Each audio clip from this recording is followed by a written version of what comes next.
Hi, this is Ari from arispaceblock.com. In today's tutorial, I want to talk about the Prelude Number 2 that me and my buddy Mark Smith over at talkingbass.net recently released. I play the right hand, he plays the left hand. On his page, you can find a tutorial for the left hand, and today I will talk a little bit about the right hand, how to approach it technically, how to approach it musically, and how you can get into playing pieces like that. The Prelude Number 2 is one of my favorite pieces. I've been playing this on piano since I was a wee little girl, and always loved it. It's technically quite challenging on the piano, it's technically quite challenging on the bass. It's a fast tempo, and it is constantly moving. You have a stream of 16th notes all the way through the first page and a half. And because Mark and I were recording this remotely, we had to, have some compromises in mind. So one compromise was, for example, that we settled on tempos, and the tempos were 100 at the beginning.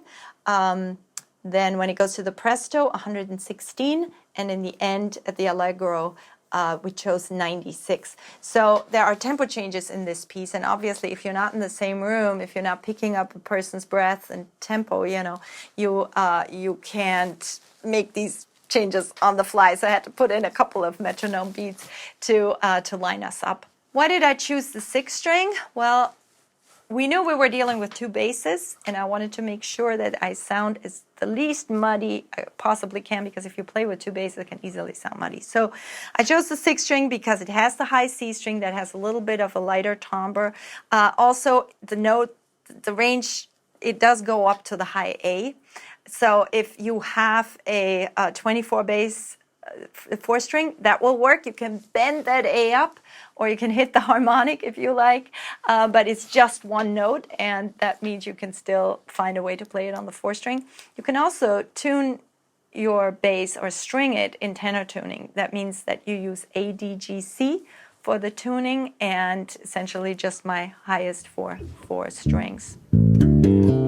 And if you have a 5th string, then it would be E, A, D, G, C. Right, but no such requirement. I think it's fine to play on the 4th string, and you just have to keep that one note in mind. To me, when I listen to this piece, there's like 3 main components happening. Even though there's always only just 2 notes playing the entire piece through, maybe there's some chords in the end, but essentially there's always just 2 lines working together. They create the impression of a melody.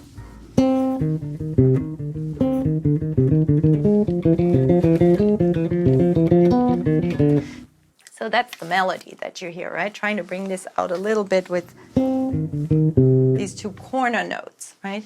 The highest and the lowest. If you listen to that highest note, I try to bring that out by making it just a tad louder.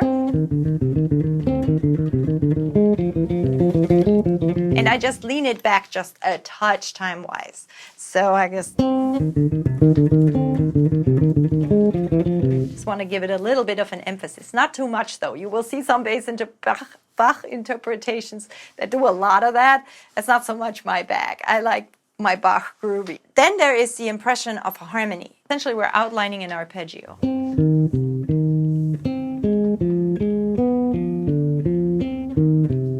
Right? And there is a note in addition. There goes, so there's that D in there. There's the E. It's not even in the key, it's a C minor, right?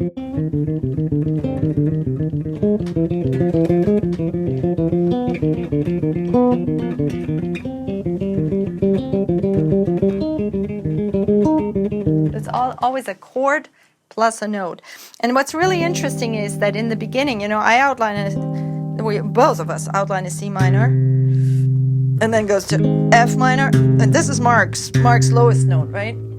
He does all the arpeggios as well, so they form a lovely interlacing structure, but he goes to C, is his lowest note, right? And then B diminished. So it's C minor over C, F minor over C, B diminished over C, and C minor over C. A flat major over C, and then it goes to D7 over C, then it goes to G minor over B flat, and then the bass, like the lowest note, the pedaling note, so to speak, makes this beautiful descent. So there's a lot going on, and listen for those three elements: harmony, melody, and the bass. So technically, how do you approach a piece like that? This one is technically a little bit demanding because it's so fast. If you want to start out easier, I have done a couple of talking techniques on playing Bach, and I chose some very accessible pieces. So I will link to those here in the description and in my blog post, and you can check those out. I made it so you can play with me playing the right hand, with me playing the left hand. I got versions with tap, without tap, just the music. So lots of different charts for you to choose from, and that might be a good starting point if you've never played anything like that. I recommend when you tackle this, you divide it into small bits. 2 bars, maybe even just 1 bar, 1 bar, 2 bars, then 4, and loop them. Don't go on. One of the worst things you can do is play the beginning, goes really well, here comes a mistake. Oh no, start over. It goes really well, Oh no, mistake again. That didn't happen, start over. It's the worst thing you can do. For one, you're gonna get really good at the beginning and not so good at the rest of it. And we always hope that if we just try it again, magically it will resolve. It won't.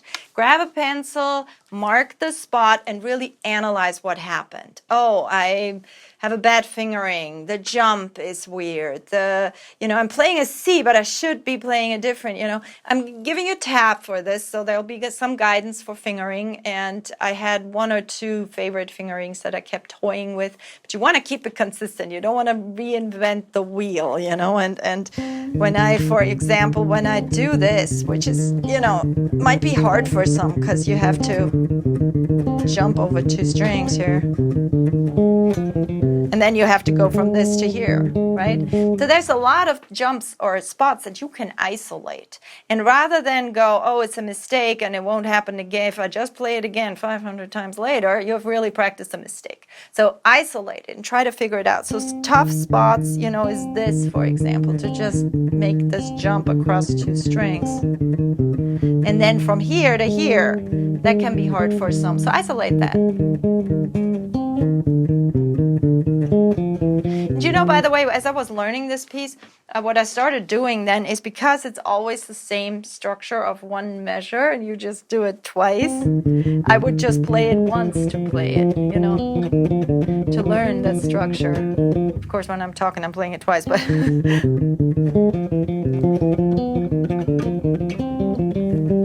just play it once so I would remember, and that would be one of my memorization practices, for example.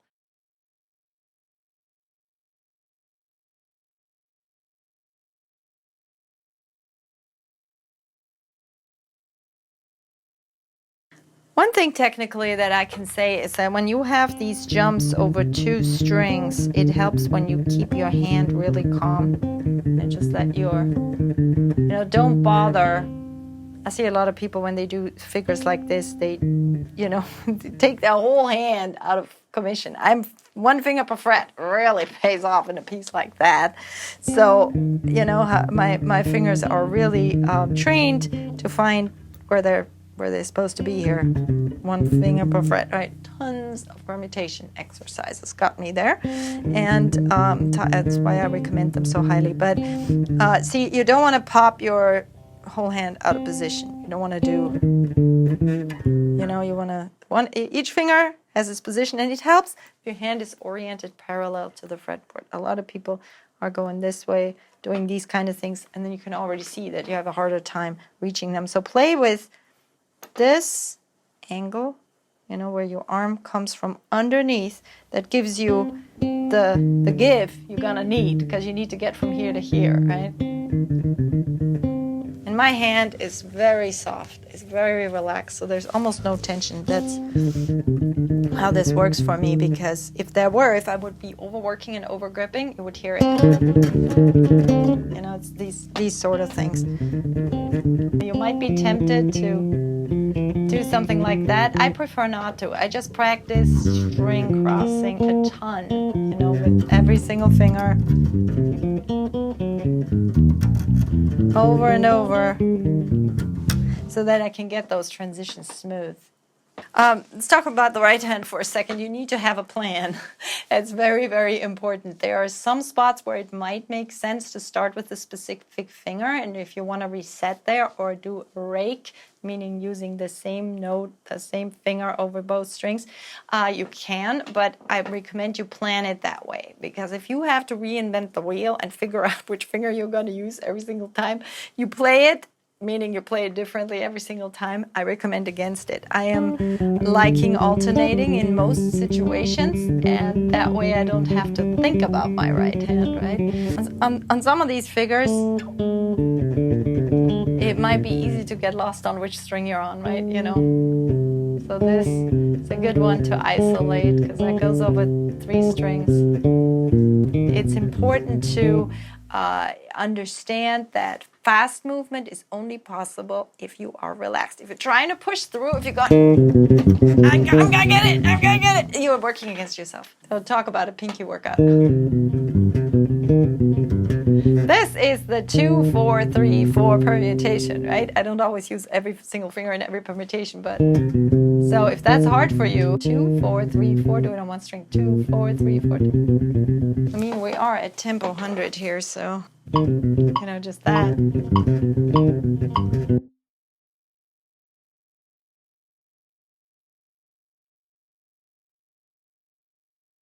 So yeah, let's go through it slowly. So here I'm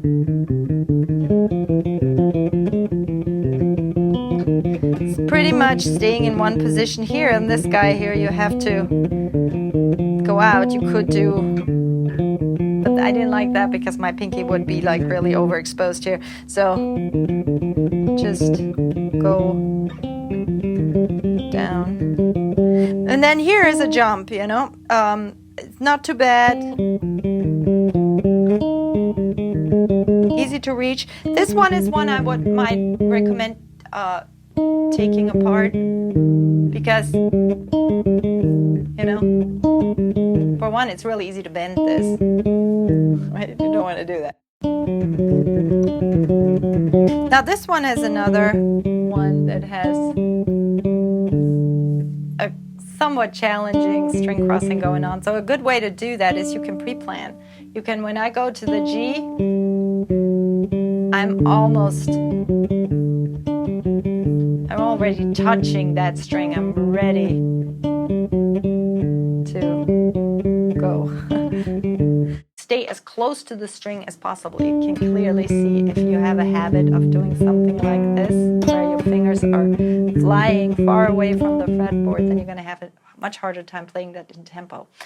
So the idea is stay as tight and as close as possible. You know, I want to almost not move at all. That's a good way to get it really smooth, because I want to stay in touch with the strings as much as possible, because then the notes are connected. It sounds better to me than if you have too much of a staccato feel. This next one has a big jump for the pinky, so this might be worth isolating.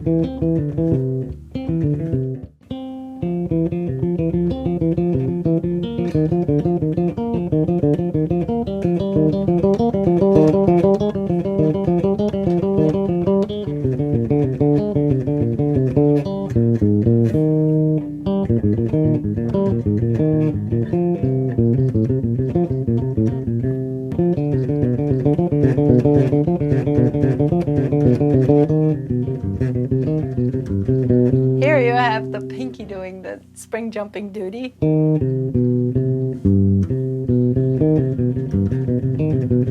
know, this one is really easy to cramp up. So what I would do is, when I feel myself cramping up, I just drop the hand. You know, when you hand, you just, and you want to drop it, like just take away the calories. That is not dropping it. That's throwing it down, right? You don't want to throw it down. You want to just take away the calories. Also, doing this is not letting go, you know, because the whole point of this is you want to just feel the relaxation of your hand, and you can just feel how I am not doing it's like a dead fish, right? There's no tension in there at all, and that really helps me then when I come back to just check myself. Am I doing as little as possible? So you make your way through the piece. 2 bars, 4 bars, connect them, loop them, practice the transitions.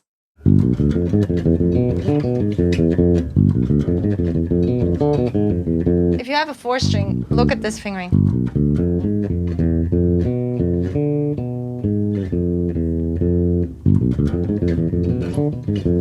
So I jump to the 2nd finger here. Don't do this. That's gonna really cramp up your shoulder. We divided this up creatively a little bit. Obviously, there's the left and the right, playing together. It's like a resting point before we go into this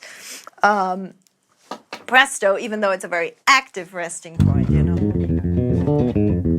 then comes Mark, and then this one is a bear. So it's because it's so fast, I figured out this fingering. So I had to go G and then the open A, and then I've hit the F sharp with my 2nd finger.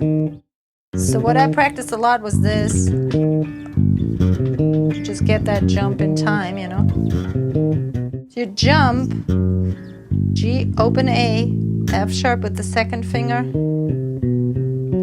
And then if you have a 4-string, jump to the 2nd finger. And then here comes the presto. Super fast. We did it at 1:16.